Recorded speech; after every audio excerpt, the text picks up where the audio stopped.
Hey everyone, welcome back to the channel, and today we're talking about something that affects millions of households every single year, something that people check their bank apps for every morning, refresh their emails about, and quietly plan their month around, and that is tax refunds. And when you can realistically expect that money to show up in your account in 2026, because for a lot of people, this refund is not some bonus splurge money, it's rent money, grocery money, utility money, or the breathing room that helps you get through the next few weeks. And if you're sitting there thinking, I filed my taxes, they were accepted, so where is my refund? You are definitely not alone. And that's exactly why we're breaking this down today in a clear, calm, realistic way, without hype, without scare tactics, and without promising dates that nobody can guarantee. So before we dive in, I do want to make one thing very clear right from the start. Everything you're about to hear is general educational information based on IRS guidance, historical refund patterns, and how the system has worked in recent years. Every single tax return is different. Refund timing can change depending on your income, credits, filing method, verification checks, and IRS workload. So this is about understanding what many taxpayers typically experience, not predicting an exact payment date for you personally, because anyone promising exact refund dates is not being honest with you. Now let's talk about the basic question everyone asks first. How long does it usually take to get a tax refund? And the standard answer from the IRS, which you've probably heard before, is that most refunds are issued within about 21 calendar days after a return is accepted. And that word accepted is extremely important because there's a big difference between when you file your return and when the IRS actually accepts it into their system. A lot of people submit their return and assume the clock starts ticking immediately, but in reality, the clock starts when the IRS officially accepts the return, not when you hit submit, not when your tax preparer sends it, and not when your software confirms transmission. Acceptance is the key moment that starts the processing timeline. And for most electronic filers, acceptance usually happens within a day or two, sometimes even the same day. But for paper filers, acceptance can take weeks just to get logged into the system before processing even begins. When we look ahead to the 2026 filing season, the IRS has not signaled any major changes to the basic refund processing timeline, which means we are expecting something very similar to what we've seen in recent years, with most electronically filed returns that have no issues being processed within that roughly 3-week window. But, and this is a big but, that is only true when everything on the return lines up cleanly, the information matches IRS records, there are no identity verification flags, no missing documents, and no credits that require extra review, and that's where a lot of delays tend to happen. Not because you did something wrong, but because the IRS systems are designed to slow down and double-check certain returns automatically. Early filers often ask if filing as soon as the season opens means you'll automatically get your refund faster, and the honest answer is that filing early can help, but it doesn't guarantee speed, because while early filers often get processed sooner, early season processing also happens when IRS systems are ramping up, staffing levels are adjusting, and certain fraud filters are more sensitive, so sometimes early returns move very quickly, and other times they get paused briefly for additional verification, so filing early is generally a good idea, but it's not a magic button that skips all delays. Based on historical patterns, if the IRS begins accepting returns in late January, which is typical, many taxpayers whose returns are accepted in that final week of January could potentially see refunds arriving by mid-February if they choose direct deposit, and there are no issues. For example, if your return is accepted around January 26th and everything processes smoothly, it's reasonable to expect a refund sometime around the middle of February, but again, that is an estimate, not a promise. And even a few days difference in acceptance date can push that timeline forward or backward, especially when weekends and federal holidays come into play. Speaking of holidays, this is one of those details that people often overlook, but it matters more than you think. Federal holidays can slow processing both at the IRS and at banks. So even if the IRS issues your refund on a Friday before a holiday weekend, your bank might not post those funds until the following business day, which can make it feel like the refund is late when in reality it's already been sent. It's just sitting and processing at the financial institution level, and that's why it's important to separate IRS processing time from bank posting time, because those are two different systems that don't always move at the same speed. Now let's talk about paper returns, because even though more people file electronically every year, there are still many taxpayers who file by mail, and unfortunately, paper returns are almost always slower, sometimes significantly slower. Paper returns can take 6 weeks or more to process, and in some cases even longer, depending on IRS backlogs, staffing, and whether the return needs manual review. And unlike electronic filers, paper filers don't get quick updates in the Where's My Refund system, which can make the waiting period feel even more stressful, because for weeks it might look like nothing is happening at all, even though the return is slowly moving through the system behind the scenes. Another major factor that affects refund timing is whether you're claiming certain tax credits, especially the Earned Income Tax Credit and the Additional Child Tax Credit, and this is very important for 2026 because by law, the IRS is required to hold refunds that include these credits until at least mid-February to help prevent fraud, even if you file early, even if your return is accepted quickly.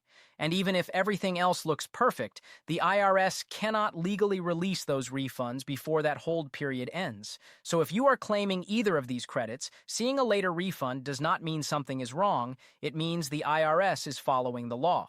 For taxpayers claiming the Earned Income Tax Credit or the Additional Child Tax Credit in 2026, refunds are generally expected by early March for those who file electronically and choose direct deposit, assuming there are no additional issues, and the Where's My Refund tool usually starts showing more detailed updates for these returns in late February, which is often when people finally see movement after weeks of waiting, and that moment can feel like a huge relief, especially for families who rely on that refund to catch up on expenses. It's also worth understanding that refund estimates you see online, especially tables showing projected dates, are based on patterns, not guarantees. Those tables typically start with the date your return is accepted, then estimate when a refund might be issued if everything goes smoothly, but they cannot account for individual factors like identity verification, income mismatches, or system reviews. So while those charts can be helpful for setting expectations, they should never be treated as promises. And if your refund doesn't match a chart you saw online, that does not automatically mean there's a problem.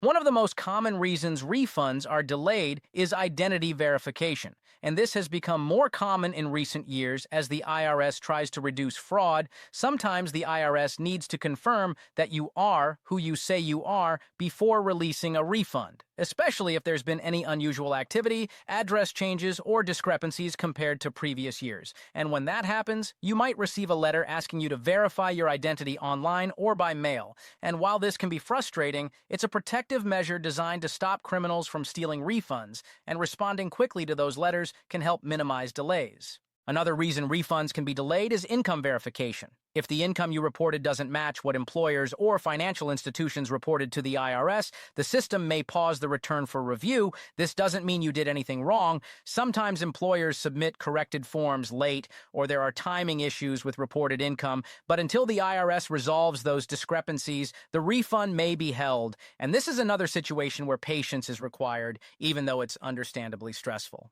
The best and most reliable way to check on your refund status remains the Where's My Refund tool on the IRS website. And for electronic filers, this tool usually updates within about 24 hours after the return is accepted, while paper filers may need to wait up to 4 weeks just to see their return appear in the system. And the tool works in 3 main stages: received, approved, and sent. And once you see approved, that means the IRS has finished processing your return and is preparing to issue the refund. And once you see sent, that means the money has been released, even if it hasn't hit your account yet. It's important to understand that once the IRS sends the refund, control shifts to the banking system, and that's where additional delays can sometimes occur. Banks process deposits on business days, not weekends or holidays, and some banks post funds faster than others. So 2 people with the same refund issue date can see their money on different days depending on their financial institution, and that's completely normal, even though it can feel unfair when you're watching others get paid first. The IRS has also been gradually moving toward reducing paper refund checks and encouraging direct deposit, and this trend is expected to continue in 2026. Direct deposit remains the fastest and most reliable way to receive a refund. Paper checks not only take longer to process and mail, but they can also be delayed or lost, creating even more stress. So if you have the option, choosing direct deposit is one of the simplest ways to reduce waiting time. Understanding refund timing is not just about curiosity, it's about financial planning. When you have a realistic idea of when your refund might arrive, you can make better decisions about bills, savings, and expenses, instead of relying on an exact date that could change. And this is especially important for households that are already stretched thin, because counting on a refund too early can create additional stress if it doesn't arrive as soon as expected. It's also important to remember that delays don't always mean problems. The IRS processes millions of returns every year, and while the system isn't perfect, most refunds do eventually arrive, even if they take a little longer than hoped. Staying calm, checking official tools, and avoiding misinformation online can make the waiting period more manageable, because there are a lot of rumors and false claims about refunds circulating every tax season, and many of them cause unnecessary panic. Another thing to keep in mind is that IRS system updates and workload can affect timing. Some years see faster processing, others slower, depending on staffing, funding, and technology. And while the IRS has made improvements in recent years, challenges still exist, especially during peak filing season. So flexibility and patience remain important parts of the process. If you're someone who files early, chooses electronic filing, uses direct deposit, and double-checks your information for accuracy, you're already doing the best things you can to help your refund arrive as quickly as possible. Beyond that, a lot of the timing is simply out of your control, and that's not always easy to accept, but understanding the system can help reduce anxiety.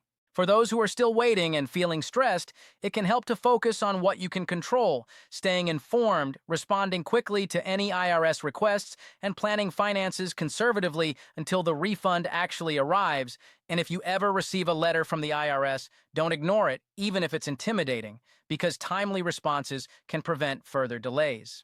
As we move closer to the 2026 filing season, it's likely we'll see similar patterns to previous years: early filers seeing refunds in February, EITC and child tax credit filers seeing refunds in late February or early March, and paper filers waiting longer. And while exact dates will always vary, these general timelines can help set expectations and reduce uncertainty. Money uncertainty is stressful. There's no way around that, and when a refund is part of your financial plan, waiting can feel overwhelming, but having clear information can make a big difference. And that's the goal here: not to hype, not to promise, but to inform and empower. If this breakdown helped you understand refund timing a little better or ease some of the stress around waiting, consider sharing it with someone else who might be checking their refund status every day. And if you appreciate clear, calm updates about money, taxes, and financial planning, make sure you're subscribed to the channel so you don't miss future updates. Thanks for watching, and I'll see you in the next one.